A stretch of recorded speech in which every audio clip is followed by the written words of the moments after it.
"You can't sit here. You don't look like you belong here."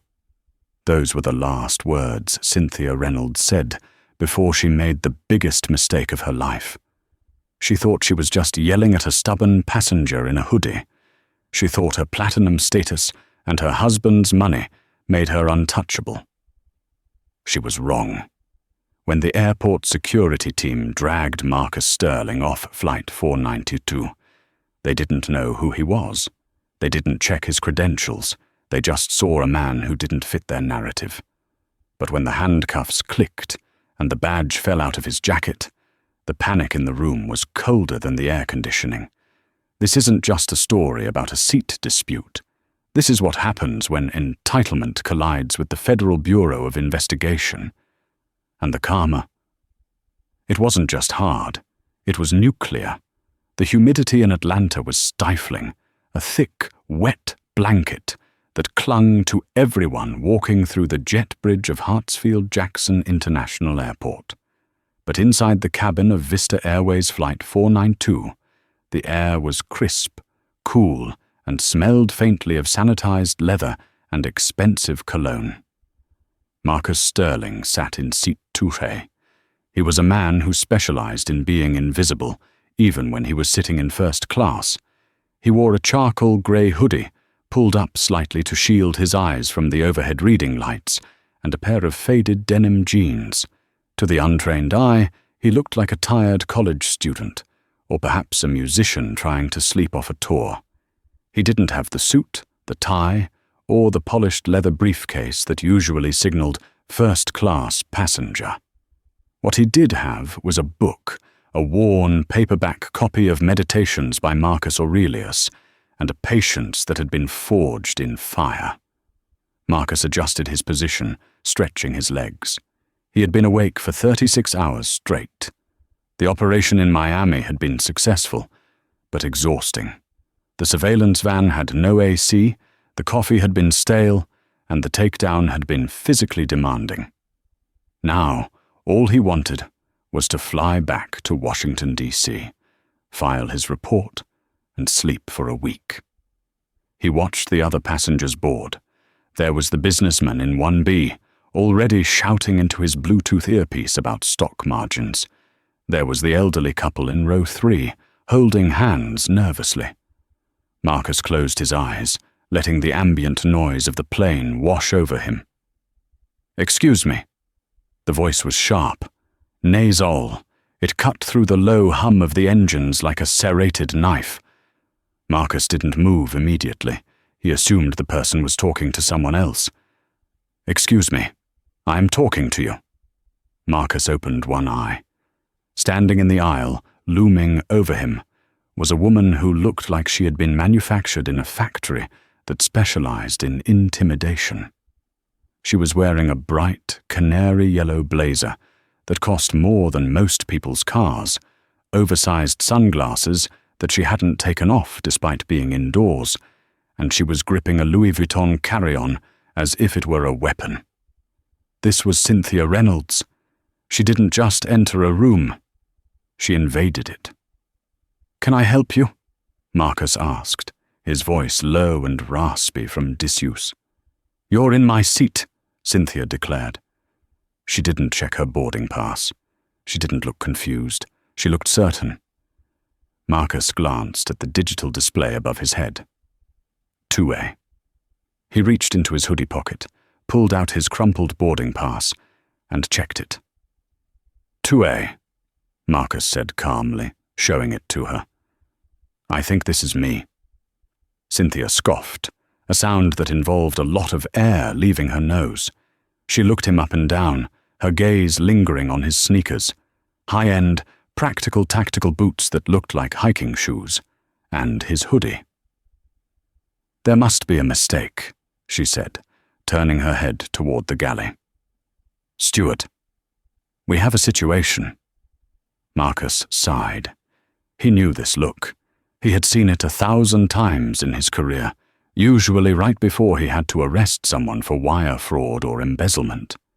It was the look of someone who believed the rules were suggestions for them and iron bars for everyone else. "Ma'am," Marcus said, trying to de-escalate.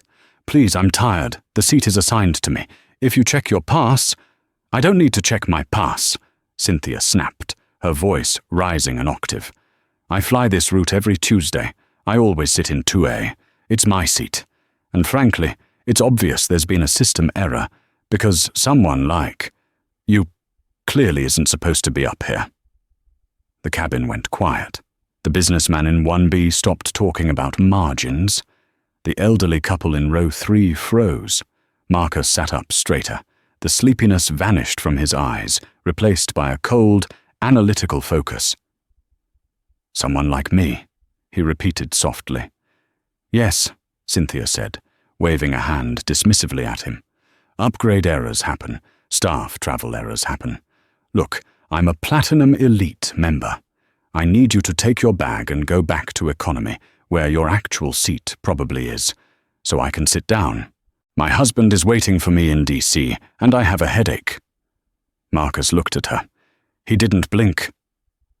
"I'm not moving."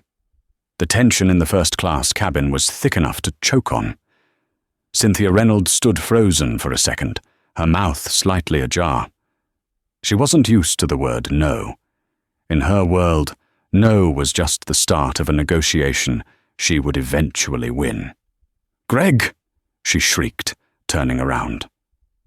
From the front galley emerged Greg Thompson, the lead flight attendant for the first-class cabin. Greg was a man who prided himself on the sharpness of his uniform creases and the whiteness of his teeth. He had a smile that didn't reach his eyes, and right now, that smile was strained. "Mrs. Reynolds," Greg said, rushing over, his voice dripping with practiced subservience. "So good to see you again. Is there a problem?" "There is a massive problem, Greg," Cynthia said, pointing a manicured finger at Marcus. "This individual has stolen my seat, and he refuses to move." Greg turned his gaze toward Marcus. His demeanor shifted instantly. If his attitude toward Cynthia was warm honey, his attitude toward Marcus was ice water. He saw the hoodie. He saw the skin color. He saw the lack of visible deference. "Sir," Greg said, his voice dropping the customer service lilt and adopting a tone of authority. "I'm going to need to see your boarding pass." "I already showed it to her," Marcus said, keeping his hands on the armrests. "But sure." He handed the slip of paper to Greg. Greg snatched it, scanning it aggressively, looking for a flaw. He looked at the date, the flight number, the seat assignment. It was all correct. 2A. Paid in full, federal government booking code, though Greg didn't recognize the specific alphanumeric sequence. Greg frowned. He handed the pass back, but he didn't apologize. He looked at Cynthia, who was tapping her foot impatiently. "Mrs. Reynolds, his pass does say 2A, Greg said quietly. "Don't be ridiculous, Greg," Cynthia hissed.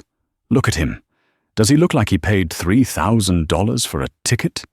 He's probably an employee using a buddy pass. Or there was a glitch. I am Platinum Elite. You know my husband, Richard Reynolds, owns the logistics firm that supplies this airline. Do you really want me to call Richard and tell him that I'm standing in the aisle because you couldn't handle a squatter?" Greg paled. The mention of Richard Reynolds was a trigger. Everyone knew the Reynolds family had pull. Greg turned back to Marcus. "Sir, I'm going to ask you to gather your things and follow me to the galley." "Why?" Marcus asked. "We need to verify your payment method and identity," Greg lied. It was a weak lie, but he was banking on Marcus being intimidated. "There is a discrepancy in the manifest." "The manifest is fine," Marcus said. "I'm a federal agent on transport. I'm not moving." Cynthia laughed out loud, a harsh, cackling sound. "A federal agent? You? Oh, please. What are you? The inspector of stolen car stereos. Greg, get him off this plane. I feel unsafe. He's lying, he's aggressive, and he's refusing to follow crew instructions." That was the magic phrase. refusing to follow crew instructions. In the post-9/11 world, those words gave flight crews godlike power. "Sir," Greg said, puffing out his chest, "you are disturbing the peace of the cabin. Mrs. Reynolds feels threatened. I am ordering you to vacate this seat immediately. If you don't, I will be forced to call the airport police." Marcus looked at Greg. He saw the fear in the man's eyes, fear of Cynthia, fear of his bosses, mixed with a deep-seated bias that made it easy for him to target Marcus. "Call them," Marcus said. "But I'm telling you right now, Greg, you are making a mistake that is going to cost you your career. Check the manifest again. Look at the code LEO priority. Do it before you make a call you can't take back." "I don't need to check anything," Greg snapped. "You're disrupting my flight. I'm calling the gate agents and security." Greg marched to the front of the plane and picked up the interphone. Cynthia smirked, leaning against the seat opposite Marcus. "You picked the wrong day and the wrong woman," she whispered to him. "You could have just gone to economy. Now you're going to jail." Marcus didn't respond. He just picked up his book, opened it to page 42, and waited. 5 minutes later, the peaceful hum of the plane was shattered by the heavy tread of boots on the jet bridge. 2 men entered the cabin. They were private airport security contractors, not actual police officers, though they wore uniforms designed to blur that line. Their badges said Secure Corp, but they carried zip ties and tasers on their belts. The lead officer, a man named Brad Lowe, was built like a vending machine, square, heavy, and immovable.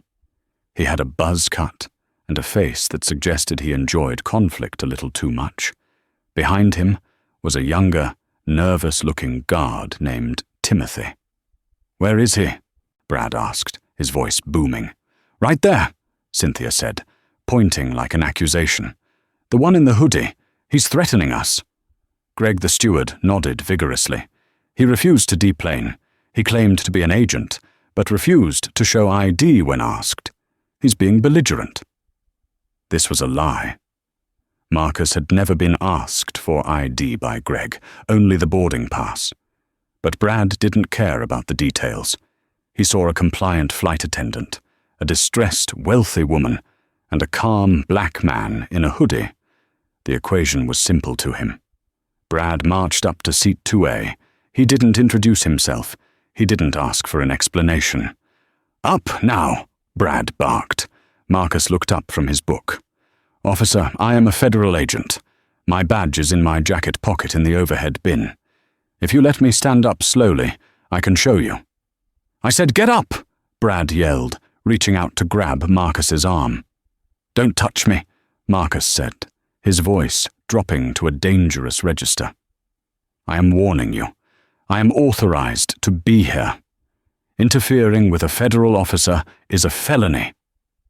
"You're not an officer, you're a trespasser," Brad sneered. He looked at the younger guard. "Grab his legs." "Sir, maybe we should check," Timothy started, looking uncertain. "Do it!" Brad yelled. The passengers were watching in horror. The businessman in 1B had his phone out, recording. The young mother in 4A was clutching her child. Brad lunged. He grabbed Marcus by the collar of his hoodie. Marcus, trained in hand-to-hand combat, had the reflex to break the man's arm instantly. But he knew the optics. If he fought back physically, he would be the aggressor in the news. He had to let them hang themselves. He went limp, passive resistance. "Get him out of here!" Cynthia cheered, clapping her hands. Brad and Timothy yanked Marcus out of the seat. Marcus's body hit the aisle floor with a thud. His book slid under the seat. "Stop resisting!" Brad screamed for the benefit of the cameras, even though Marcus wasn't resisting. They grabbed him by the arms and legs and began to drag him down the aisle of the first-class cabin. "You are making a mistake," Marcus said, his voice calm but strained as he was hauled backward. "Check my jacket, the black blazer in the overhead." "Shut up!" Greg shouted. "Just get him off my plane!" They dragged him past the curtain, through the economy section. People gasped. Phones were raised like a salute of black rectangles, recording every second. "Is that necessary?" a passenger in row 12 shouted. "He's not fighting you! Stay back!" Brad yelled, sweating now. He felt powerful. He was the hero removing the threat. They reached the jet bridge door. With a final heave, they threw Marcus onto the carpet of the boarding tunnel. Brad kneeled on Marcus's back, driving his knee into the spine. "Stay down!" Brad panted. He reached for his handcuffs. "You're done, buddy. You are so done." Marcus lay on the floor, his cheek pressed against the industrial carpet. He felt the cold steel of the cuffs clamp around his wrists. He waited until the click of the lock echoed in the tunnel. "Are you arrested?" Marcus asked from the floor. "Am I in custody?" "You bet your ass you are," Brad spat. "Assault on flight crew, trespassing, resisting arrest." "Good," Marcus whispered. "Now the clock starts." Greg the steward stepped out onto the jet bridge, holding Marcus's carry-on bag and his black blazer. He threw them onto the floor next to Marcus. "Here's your trash," Greg said. The blazer landed awkwardly. The lapel flopped open. And there it was. Clipped to the inside pocket of the jacket was a leather wallet that had fallen open upon impact. Inside was a heavy gold shield with the eagle on top, and below it the bold blue letters, Federal Bureau of Investigation. And next to it, an ID card that read, Marcus Sterling, Assistant Director, Counter-Terrorism Division. Timothy, the young guard, looked down. His eyes went wide. His face lost all color. He tapped Brad on the shoulder. His hand was shaking. "Brad," Timothy squeaked. "Brad, look." Brad looked down. He saw the badge. He saw the rank. Assistant Director. That wasn't just an agent. That was the boss of the bosses. The silence that followed was heavier than the plane itself. Inside the plane, Cynthia Reynolds was sipping a glass of champagne, smiling in seat 2A. She had no idea that outside, the world was about to end. The silence on the jet bridge was absolute. It wasn't empty silence. It was the heavy, suffocating silence of a bomb that had just finished ticking, but hadn't exploded yet. Brad Lowe, the massive security guard who had just driven his knee into Marcus's spine, stared at the badge lying on the carpet. The gold shield caught the harsh fluorescent light of the tunnel. The letters seemed to burn into his retinas. Assistant Director. Brad's mouth opened, but no sound came out. His brain was trying to process the discrepancy between the man in the hoodie he had just assaulted and the credentials lying next to his dirty boot. "Timothy," Brad whispered, his voice trembling. Is that real?" Timothy, the younger guard, was already backing away, his hands raised as if he were surrendering to an invisible army. "It's real, Brad. That's federal issue. Oh my God, we just assaulted a Fed." Greg Thompson, the flight attendant, was still standing in the doorway of the plane, looking down at the scene with a sneer that was slowly curdling into confusion. He couldn't see the badge clearly from his angle. "What is the hold-up?" Greg demanded, checking his watch. "Drag him to the holding room so we can close the door. Mrs. Reynolds is waiting for her pre-flight meal." Marcus, still face down on the carpet with his hands cuffed behind his back, turned his head to the side. He spat a small amount of blood onto the carpet. He had bitten his lip when he hit the floor. "Brad," Marcus said. His voice wasn't loud, but it had changed. It was no longer the voice of a tired traveler. It was the voice of a man who commanded thousands of agents. "I want you to listen to me very carefully." Brad scrambled off Marcus's back as if he had been burned. He fumbled for the keys to the handcuffs on his belt. Sir, I didn't know. I swear to God. The steward said you were a threat. I was just following protocol. Let me get these off you." "Don't," Marcus barked. The command cracked like a whip. Brad froze, the key hovering inches from the cuffs. Sir? Do not touch me, Marcus said coldly. You have assaulted a federal officer. You have deprived me of my civil rights under color of authority. You have kidnapped me from my seat. If you unlock these cuffs before the Atlanta Police Department arrives to process the scene, I will add tampering with evidence to your list of charges. Brad's face went grey. He looked at Timothy. Timothy shook his head vigorously. I didn't touch him, Brad. You grabbed him. I just watched. You helped drag him, Marcus corrected, his eyes sharp. You're an accessory. Now stand back against the wall, both of you. Greg finally stepped out of the plane, annoyed by the delay. He walked over and looked down at the badge. He squinted, then his eyes went wide. He looked at Marcus, then back at the badge. That's a prop, Greg stammered, a nervous laugh bubbling up. People buy those online. You're an actor or something, right? You can't be an assistant director. Look at your shoes. Marcus rolled onto his side, wincing at the pain in his shoulder. He looked up at Greg. Greg, Marcus said. My shoes are tactical reinforced polymer, designed for field operations.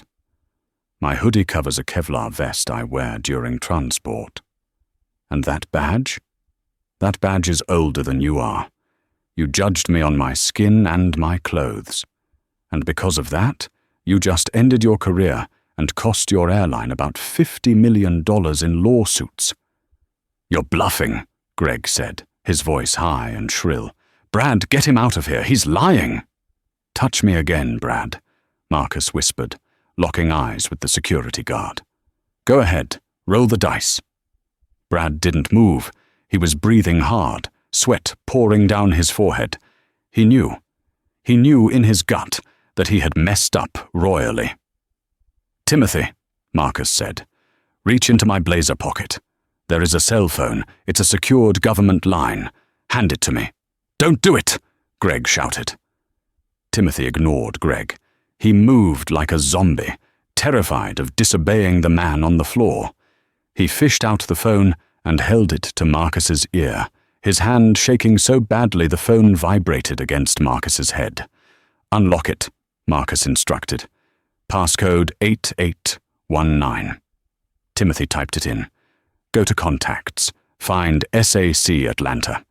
That's the special agent in charge of the Atlanta field office. Hit dial. Timothy pressed the button and held the phone to Marcus's ear. It rang twice. Sterling. Is that you?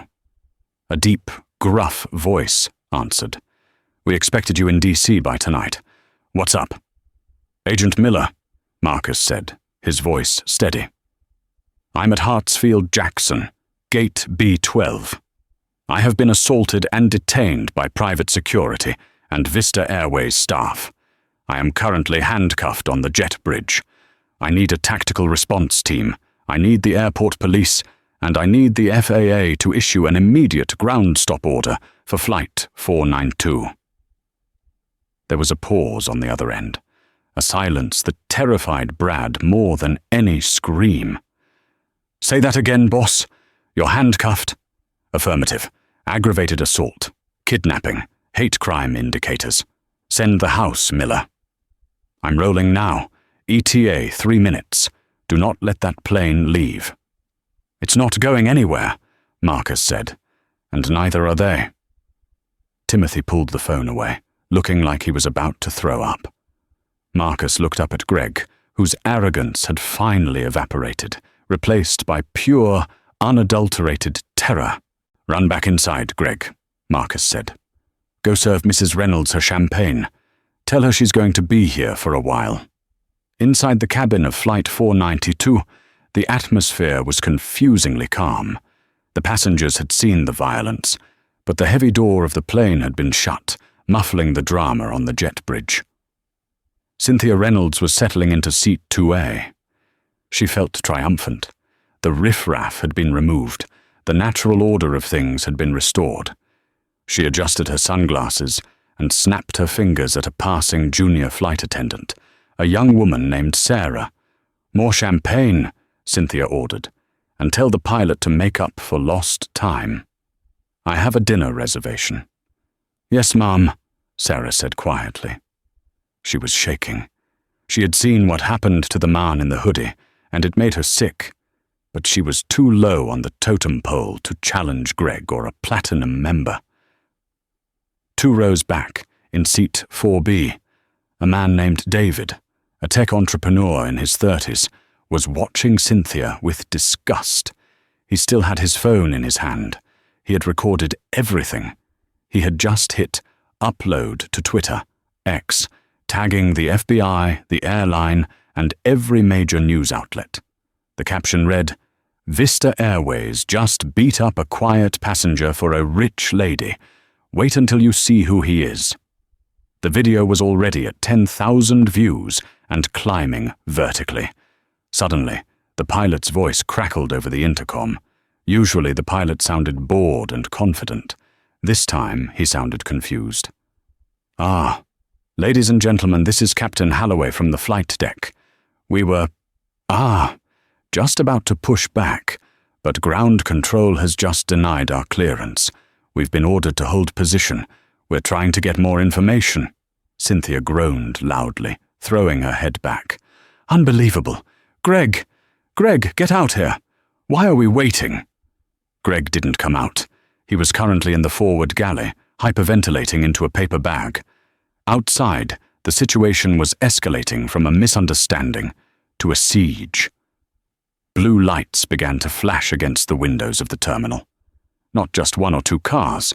A fleet, airport police cruisers screeched to a halt on the tarmac below the plane. Armored SUVs with blacked-out windows, the signature vehicles of the FBI, swarmed the gate area on the upper level. On the jet bridge, the door to the terminal flew open. It wasn't the gate agent. 6 officers from the Atlanta Police Department stormed onto the bridge, guns drawn, shouting, "Drop it! Hands in the air! Get on the ground!" Brad and Timothy dropped to their knees instantly, hands behind their heads. "Don't shoot!" Brad screamed. "I'm security! I'm security!" "You're a suspect!" an officer yelled. Behind the police came a tall man in a suit, followed by 4 agents wearing FBI windbreakers. This was Special Agent in Charge Miller. He saw Marcus lying on the floor, still cuffed, his cheek pressed against the carpet. Miller's face went red with rage. "Get those cuffs off him!" Miller roared at the police. "Now!" An officer rushed forward with a key, unlocking Marcus. Marcus sat up slowly, rotating his wrists. They were bruised and bleeding. He stood up, wincing as his back cracked. Miller grabbed Marcus by the shoulders. "Boss, are you okay? Do you need a medic?" "I'm fine," Marcus said, brushing off his knees. He looked at Brad, who was now being handcuffed by the real police. "Read him his rights. Full book." "You got it," Miller said. He turned to the terrified airline staff standing at the terminal door. "Who is the gate agent?" A trembling woman raised her hand. "Lock this bridge down," Miller ordered. "Nobody comes off that plane. Nobody goes on. That aircraft is now a crime scene." Marcus walked over to the plane door. He looked through the small porthole window. He could see the first-class cabin. He could see Cynthia Reynolds waving her empty glass in the air, mouthing angry words. Miller walked up beside him. "What do you want to do, Marcus? We can drag the security guys downtown, charge the steward. We can let the plane go." Marcus shook his head.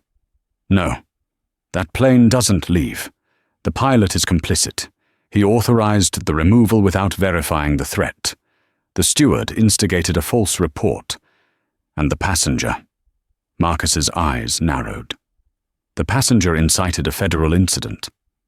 "So, what's the play?" Miller asked. Marcus adjusted his hoodie. He reached into his pocket and pulled out his badge, clipping it onto his belt next to his holster, which he had retrieved from his carry-on. "We're going back inside," Marcus said. "I want to see her face when she realizes that her platinum status doesn't outrank the United States Department of Justice." "You want backup?" Miller smiled. "Bring the team," Marcus said. "And get the warrant.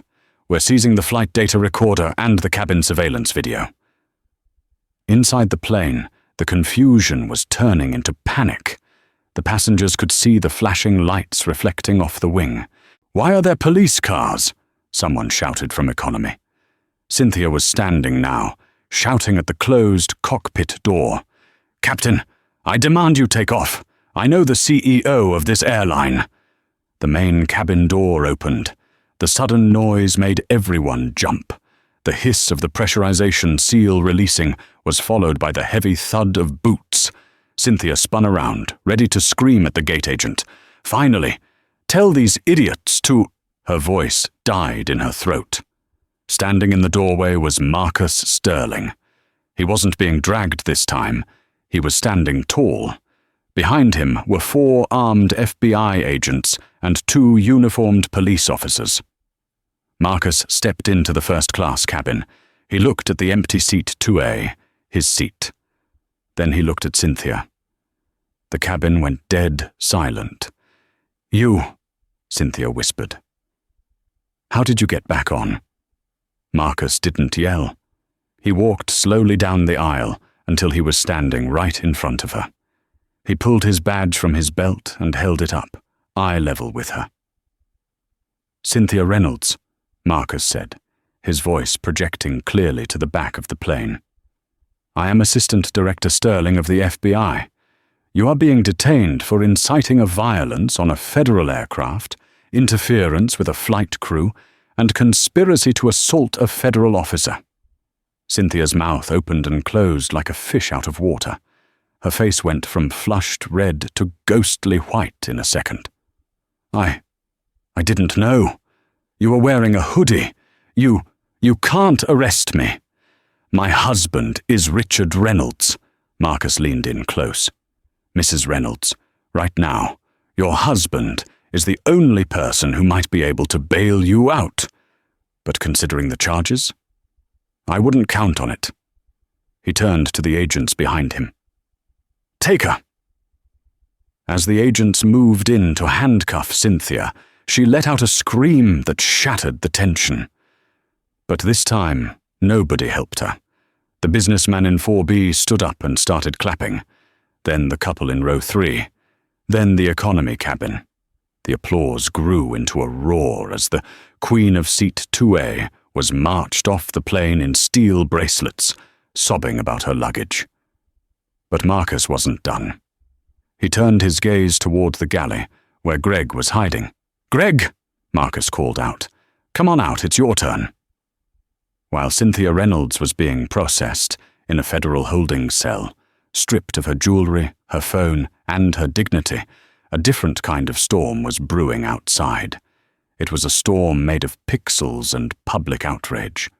David, the tech entrepreneur from Seat 4B, had uploaded the video titled "Vista Airways Staff and Security Assault FBI Director for Looking Poor." By the time the sun set over Atlanta, the video had 45 million views. The footage was damning. It clearly showed Marcus sitting quietly, Cynthia berating him, Greg lying to the security team, and Brad brutally dragging a non-violent man down the aisle. The internet detectives went to work immediately. Within an hour, they had identified everyone.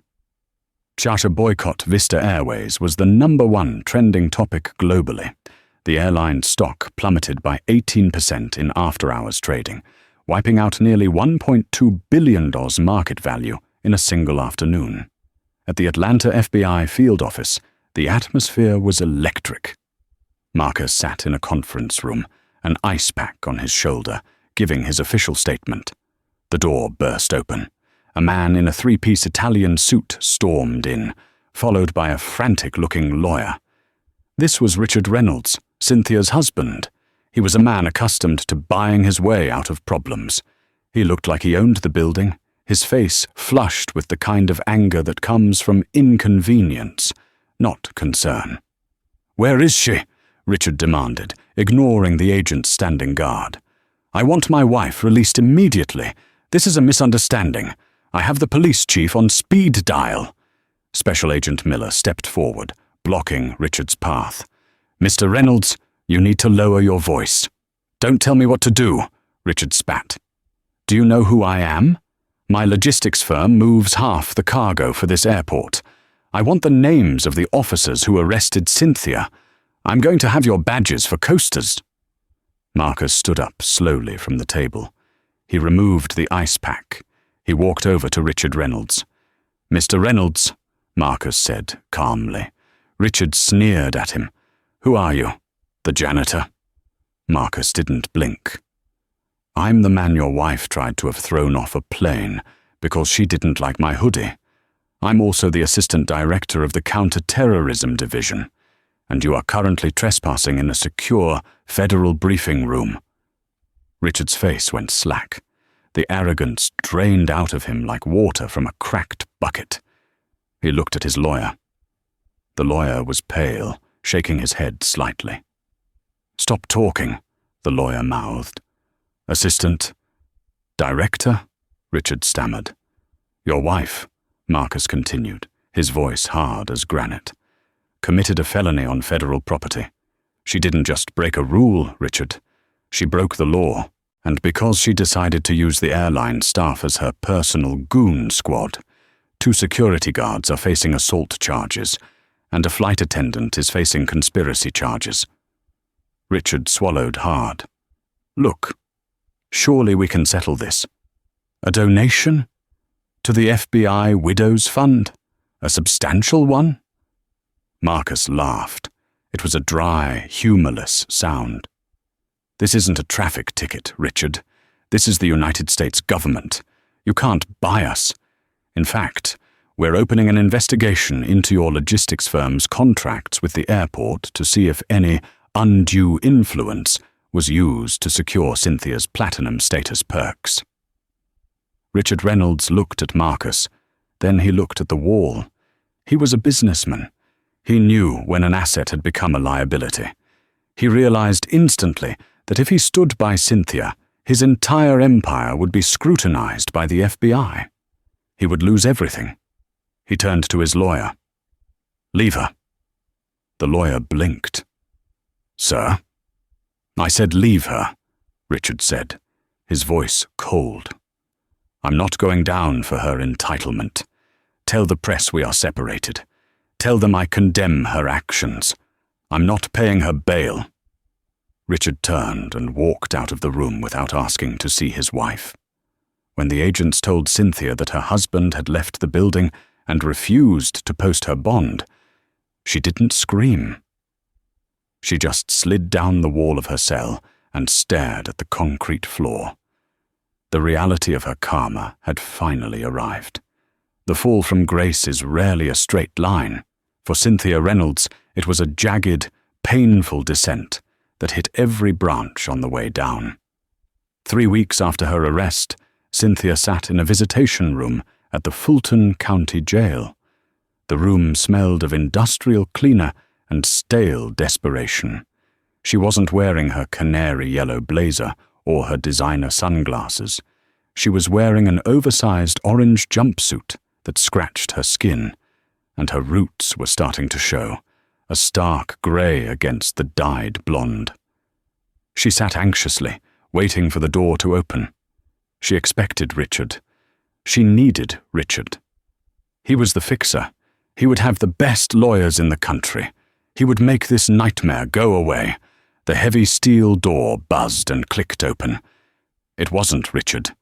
It was a man in a sharp navy suit she vaguely recognized. Richard's corporate attorney, Mr. Sterling. No relation to Marcus, a cruel irony of names. He carried a briefcase, but he didn't sit down. He stood on the other side of the plexiglass, his face devoid of sympathy. "Where is he?" Cynthia asked, her voice cracking. "Where is Richard? Why hasn't he posted bail?" The lawyer opened his briefcase and slid a thick manila envelope through the document slot.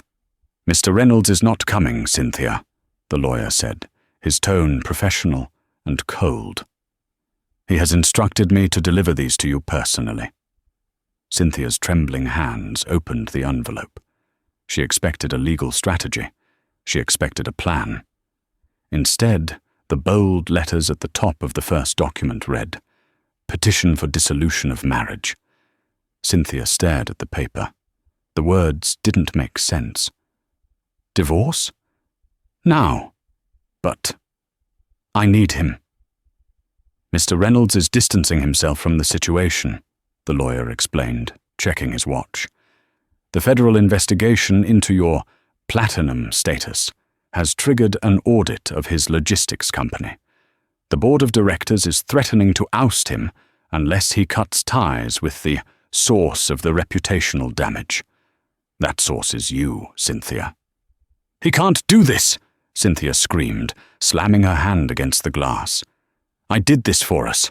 I wanted the seat so we could be comfortable. He owes me." "He owes you nothing," the lawyer replied, snapping his briefcase shut. "You have become a liability. The assets have been frozen pending the investigation. You have no access to the joint accounts.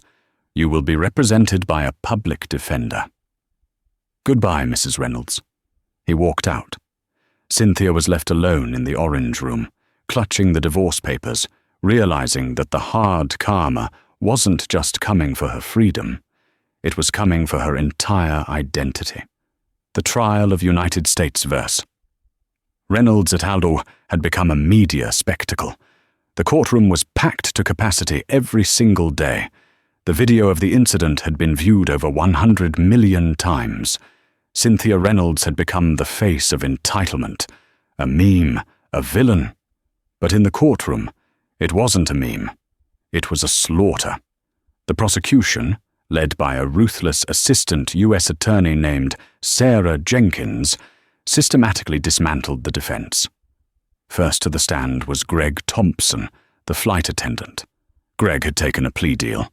In exchange for a reduced sentence, he had agreed to testify against Cynthia. He looked small on the witness stand, his once perfect hair messy, his arrogance completely evaporated. "Mr. Thompson," Prosecutor Jenkins asked, pacing in front of the jury, "why did you call security? Was Marcus Sterling actually being aggressive?" "No," Greg whispered, looking down at his hands. "Speak up, please, for the jury." "No," Greg said, his voice shaking. He was quiet. He was reading a book. He showed me his boarding pass. It was valid. "Then why?" Jenkins pressed. "Why did you initiate a removal protocol?" Greg looked at Cynthia, who was glaring at him from the defense table. He shuddered. "Because she told me to, Mrs. Reynolds. She said he didn't belong there. She threatened to call her husband and have me fired. In our airline, you don't say no to the Reynolds family. I was scared for my job." "So," Jenkins turned to the jury, "you prioritized a wealthy woman's prejudice over a passenger's civil rights." "Yes," Greg wept. "I'm sorry." Next was Brad Lowe, the security guard. His testimony was short and brutal. He admitted that he never asked for ID. He admitted he assumed Marcus was a threat based on his hoodie and skin color. He admitted that Cynthia Reynolds was cheering him on while he twisted Marcus's arm. Then, finally, it was time for the star witness. When Marcus entered the courtroom, the air changed. He walked with a quiet, undeniable power. He wasn't wearing a hoodie today. He was wearing his official FBI dress uniform, the gold badge gleaming on his chest, his medals displayed perfectly. He took the oath and sat down. He didn't look at Cynthia. He looked at the jury. "Assistant Director Sterling," the defense attorney began, trying to find a crack in the armor. "Isn't it true that you could have de-escalated the situation sooner? You had a badge. Why didn't you flash it the second Mrs. Reynolds spoke to you?" It was a trap question, designed to make Marcus look arrogant. Marcus leaned into the microphone. His voice was deep, calm, and resonated through the silent room. "Counselor," Marcus said, "I am a black man in America. If I reach into my pocket too quickly in a tense situation, I don't get asked for ID. I get shot. I followed the procedure. I stated my seat number. I remained calm. I informed them I was a federal agent. I told them where my credentials were. They chose not to listen. They chose to see a threat where there was only a passenger. The silence that followed was heavy. One of the jurors wiped a tear from her eye. The defense attorney cleared his throat, shuffled his papers, and sat down. He had nothing. Against the advice of her public defender, Cynthia Reynolds insisted on taking the stand. She believed she could charm the jury. She believed she could explain that she was the real victim. It was a disaster. "Mrs. Reynolds?" Prosecutor Jenkins asked, her eyes sharp. "You heard Mr. Sterling say he was an agent. You heard him tell the security guard to check his jacket. Why did you continue to demand his removal?" "Because he was lying," Cynthia blurted out. "Look at him. He was wearing a hoodie. People like that don't sit in first class unless they're drug dealers or rappers. I was protecting the flight." The courtroom gasped. The judge's gavel banged loudly. "Order!" Judge Holloway shouted. Cynthia didn't stop. She stood up in the witness box, pointing a shaking finger at Marcus. "This is a setup. You're all against me because I'm rich. I am a platinum member. I pay your salaries. This is unfair. My husband will ruin all of you." "Sit down, Mrs. Reynolds," the judge roared. "No," Cynthia screamed, her face twisting into a mask of pure, unfiltered hate. "He stole my seat. It was my seat." That outburst was the nail in the coffin.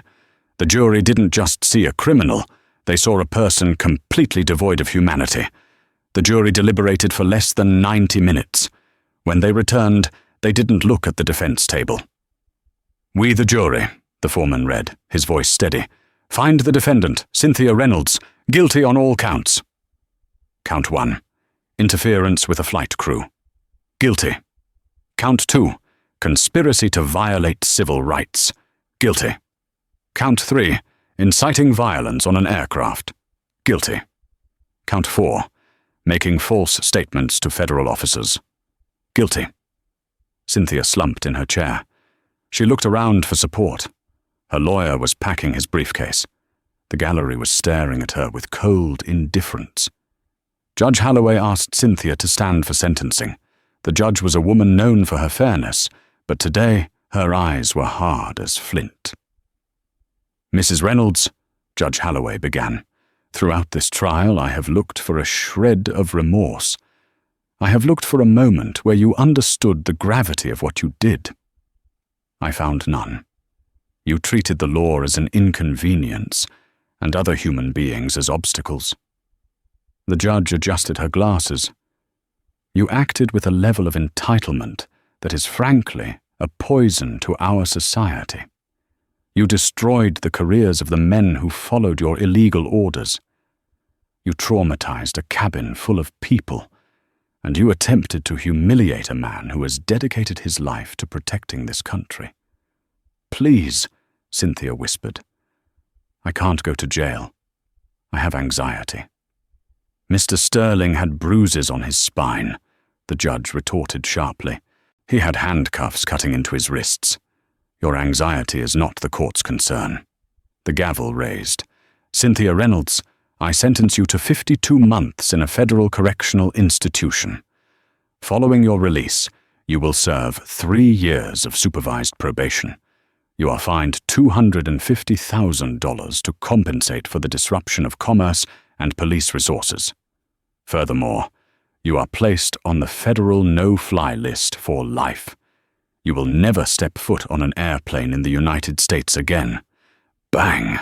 The sound of the gavel was final. 2 U.S. Marshals moved in. They didn't use the gentle touch. They pulled Cynthia's arms behind her back. "Ouch! You're hurting me!" she cried. "Stop resisting," the marshal said. The exact same words Brad, the security guard, had used on Marcus. The karma had come full circle.